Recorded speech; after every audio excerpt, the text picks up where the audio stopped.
আসসালামু আলাইকুম ভিউয়ার্স, আশা করি আপনারা সকলেই ভালো আছেন। আজকে আপনাদেরকে দেখাবো যাদের কম্পিউটার স্লো এবং কাজ করে না, খুবই কম কাজ করে, তাদের আজকে একটা সেটিং দেখাবো। এই সেটিংয়ের মাধ্যমে আপনারা কম্পিউটারগুলোকে ফ্রেশ করতে পারবেন এবং ভাইরাসগুলো স্ক্যান করতে পারবেন, এতে করে আপনাদের কম্পিউটার আরও ফাস্ট কাজ করবে। তো চলুন সে বিষয়টা দেখে নিই আমরা খুব সহজেই। প্রথমে আমরা এই উইন্ডো বারে ক্লিক করব। এখানে স্টার বার এখানে দেখাচ্ছে, এটাকে আমরা উইন্ডো বার বলি। এখানে ক্লিক করবে, এখানে ক্লিক করবে, আমরা লিখব রান, RUN, রান। এই রান বাটনে ক্লিক করার পরে, এই রান অপশনে ক্লিক করার পরে এখানে লিখবেন ট্রি, TREE, ট্রি। ট্রি লিখে ওকে দিবেন। দেখেন যে এরকম একটা রিফ্রেশ একটা ভাইরাস সিস্টেমে চলে গেল। এভাবে দুইবার করে করবেন, রিফ্রেশ হয়ে গেল। আবার আসবেন, আবার এসে আবার লিখবেন যে রান, RUN, রান। ইন্টারে প্রেস করবেন, এবার লিখবেন টেম্প, TEMP, টেম্প। টেম্প লিখে আবার ইন্টারে ক্লিক করবেন। ইন্টারে ক্লিক করার পরে দেখবেন যে কিছু ফাইল, টেম্পোরারি ফাইল জমা আছে। এই ফাইলগুলি এভাবে সিলেক্ট করে দিবেন। সিলেক্ট করে নিয়ে ডিলিট বাটনে প্রেস করবেন। ডিলিট বাটনে প্রেস করে এখানে টিক মার্ক দিবেন। টিক মার্ক দিয়ে স্কিপ করে দিবেন। এই ফাইলগুলো ডিলিট হবে না। নেক্সট স্টেপ আবার দেখি, আবার উইন্ডো বারে ক্লিক করবেন। উইন্ডো বারে ক্লিক করে আবার রান লিখবেন, RUN, রান। আবার ইন্টারে হিট করবেন। হিট করার পরে এবারে আমরা টেম্প লিখবো ঠিকই, এই টেম্প লিখবো ঠিকই, কিন্তু এর পাশে আমরা পার্সেন্টেজ ব্যবহার করব। সামনে একটা পার্সেন্টেজ ব্যবহার করব, পিছনে একটা পার্সেন্টেজ ব্যবহার করব। এবারে আবার ইন্টারে হিট করব। ইন্টারে হিট করার পরে দেখেন যে এই টেম্পোরারি ফাইল পার্সেন্টেজ, যেই একটা গোপন একটা কুপনের ফাইলের মধ্যে দেখেন কত ফাইল জমা আছে। এই ফাইলগুলোকে কন্ট্রোল দিয়ে অল সিলেক্ট করব। সিলেক্ট করব বা মাউসের রাইট বাটনে এইভাবে চেপে ধরে সিলেক্ট করা যাবে, কোনো সমস্যা নেই। আবার এবারে ডিলিট বাটনে প্রেস করবেন। ডিলিট বাটনে প্রেস করার পর দেখেন যে এই ফাইলগুলো ডিলিট হয়ে যাবে। আবার এখানে টিক মার্ক দিবেন। টিক মার্ক দিয়ে দু একবার দেখবেন যে হচ্ছে নাকি। যদি না হয় টিক মার্ক দিয়ে স্কিপ করে দিবেন।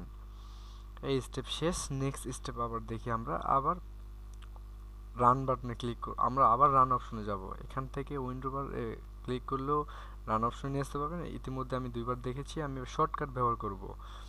কিবোর্ডের উইন্ডো বার ধরবেন এবং আর ধরবেন, ধরে প্রেস করবেন, দেখবেন রান অপশন ওপেন হচ্ছে।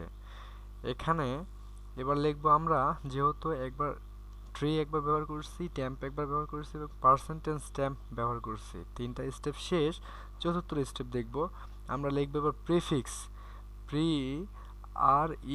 REFETCH, প্রিফিক্সড। এখানে লেখার পরে ইন্টারে হিট করব। ইন্টারে হিট করার পরে এখানে কন্টিনিউ ক্লিক করব। কন্টিনিউ ক্লিক করার পর দেখেন যে আবার অনেকগুলো ফাইল জমা আছে।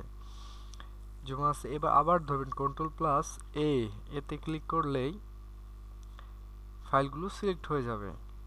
এবারে আমরা ডিলিট বাটনে প্রেস করব। ডিলিট বাটনে প্রেস করার পরে দেখবেন যে সব ফাইলগুলো রিমুভ হয়ে গেছে। এবার আবার সেভ প্রসেস, এখানে টিক মার্ক দিবেন, ট্রাই এখানে ক্লিক করবেন।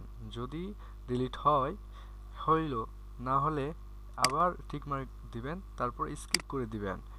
ক্লিয়ার, আমাদের স্টেপ ক্লিয়ার। এখন আমরা দেখব যে যে আমরা কম্পিউটার ওপেন করার সঙ্গে সঙ্গে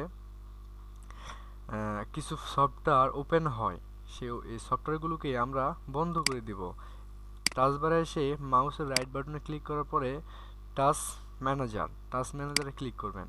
টাচ ম্যানেজারে ক্লিক করার পরে এরকম একটা পপ আপ শো করবে। এরকম প্রভাব শো করার পরে উপরে দেখবেন যে অনেকগুলো অপশন আছে। এখানে দেখবেন এই অপশনগুলোর মধ্যে সেট আপ অপশনে ক্লিক করবেন। সেট আপ অপশনে ক্লিক করার পরে দেখবেন যে অনেকগুলো ফাইল এনেবল করা আছে। দেখেন কিছু ফাইল ডিসেবল করা আছে। আমি আমার যেগুলো ফাইল এনেবল করে রাখছি প্রয়োজন, যেগুলো প্রয়োজন নেই ডিসেবল করে রাখছি। তো আমার এই ফাইলটি আসলে অটোমেটিক ওপেন হয়, এই ফাইলটি আমি ডিসেবল করে রাখবো। মাউসের রাইট বাটনে ক্লিক করে দেখবেন যে ডিসেবল অপশন ডিসেবল করে দিবেন। এখানে আমার যে কয়টা প্রয়োজন সেই কয়টা আমি এনেবল করে রাখছি, এই দুটো এনেবল করে রাখছি, যে কয়টা প্রয়োজন নেই সেই কয়টা আমি ডিসেবল করে রাখছি। আচ্ছা, নেক্সট একবারে লাস্ট স্টেপ যেটা, আবার উইন্ডো বাটনে ক্লিক করবেন। উইন্ডো বাটনে ক্লিক করার পরে শুধু ডি প্রেস করবেন। ডি প্রেস করার পরে দেখবেন যে desk clean up, D press করার পর যদি না আসে আপনারা লিখবেন এখানে desk clean up, DIXSK, desk লেখার সঙ্গে সঙ্গে ডেস্ক ক্লিন আপ শো করবে।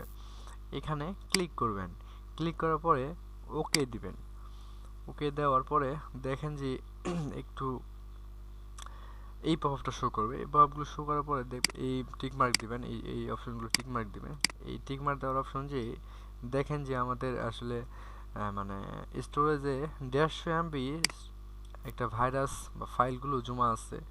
এই 150 MBর জন্য আমাদের কম্পিউটার স্লো কাজ করে। তো এখানে করার পরে ওকে দিবেন, টিক মার্কগুলো দেওয়ার পরে ওকে প্রেস করবেন। ওকে প্রেস করার পরে ডিলিট ফাইল দিবেন। ডিলিট ফাইল দেওয়ার সঙ্গে সঙ্গে এই ঘরের যেহেতুগুলো আমরা ডিলিট করেছি, যে ইতিপূর্বে যেহেতু ফাইলগুলো ডিলিট করেছি এখানে জমা ছিল, এইটা ডিলিট করার পর দেখেন যে এখান থেকে সব মুছে যাবে। ধন্যবাদ, ভালো থাকবেন। এই ছিল আজকের ভিডিও।